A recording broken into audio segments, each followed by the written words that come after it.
En esta oportunidad vamos a explicar la polarización aditiva. Como se puede observar en el diagrama circuital, tenemos un transformador alimentado con una tensión V1 de 220 voltios. Y este transformador nos saca, según este circuito, 12.7 voltios. Vamos a ver en la práctica. Según este circuito nos indica que hay una tensión V3 que es igual al voltaje V1 más el voltaje V2. Eso quiere decir que esta tensión en los puntos, este punto y este punto, nos da la sumatoria entre el voltaje en el primario y en el voltaje del secundario. A eso se llama polarización del transformador en un rango aditivo. Nos vamos a la práctica. En la práctica está conectado de esta forma. Tenemos el transformador, tenemos una alimentación de 220 voltios y su salida de un determinado voltaje. Ahorita vamos a ver en el laboratorio. Energizamos el circuito.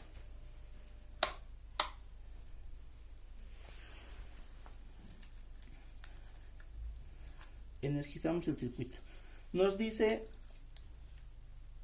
en el diagrama circuital que aquí tiene que entrar una tensión de 220 voltios. Vamos a verificar que hay una tensión de 220 voltios.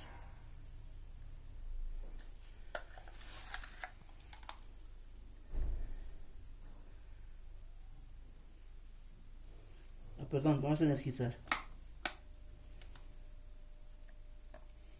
Sí, efectivamente, nos marca el tester 234 voltios más o menos, que es el ingreso al transformador en el lado primario.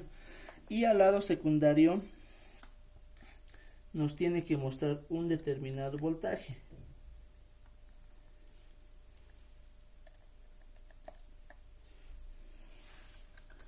Con este otro voltímetro vamos a verificar la salida de la tensión de salida del transformador. Y nos sale 15.7 voltios a la salida del transformador. Ahora, para verificar la polarización del transformador en el rango aditivo, nos dice que tenemos que hacer un puente desde este punto a este punto. Aquí podemos ver igual, desde este punto a este punto. En nuestro laboratorio, ¿cuáles serían estos puntos? Serían este punto con este punto. Entonces, pone pausa, a ver.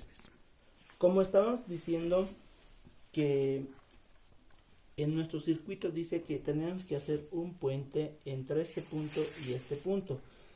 En nuestro esquema igual, aquí está, entre este punto y este punto. En nuestro laboratorio, ¿cuáles serían esos puntos?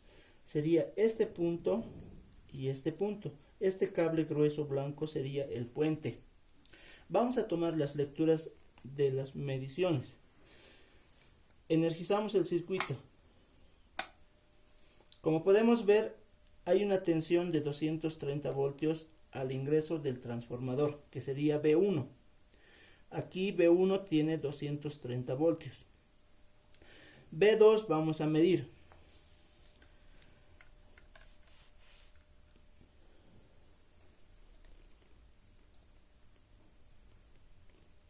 V2 nos marca 15.7. 15.7 V2.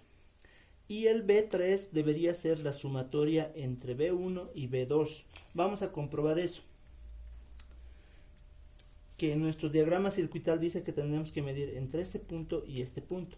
En nuestro diagrama sería, en nuestro circuito, perdón, sería este punto y este punto. Vamos a tomar esa lectura.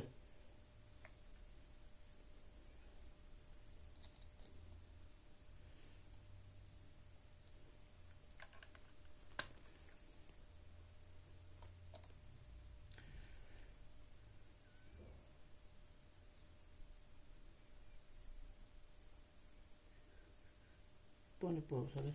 Eso. Bien. Realizamos la medida de la tensión a la salida del transformador, que nos da 14 voltios aproximadamente.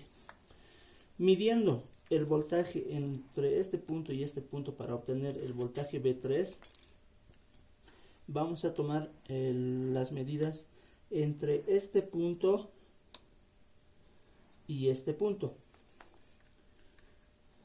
Tomamos las medidas. Como se puede observar, hay una variación de voltaje que es muy diferente a la del voltaje de entrada del primario del transformador. Con estas mediciones sí se puede comprobar que hay una variación de voltaje y esta fórmula se hace efectiva. Ya, listo.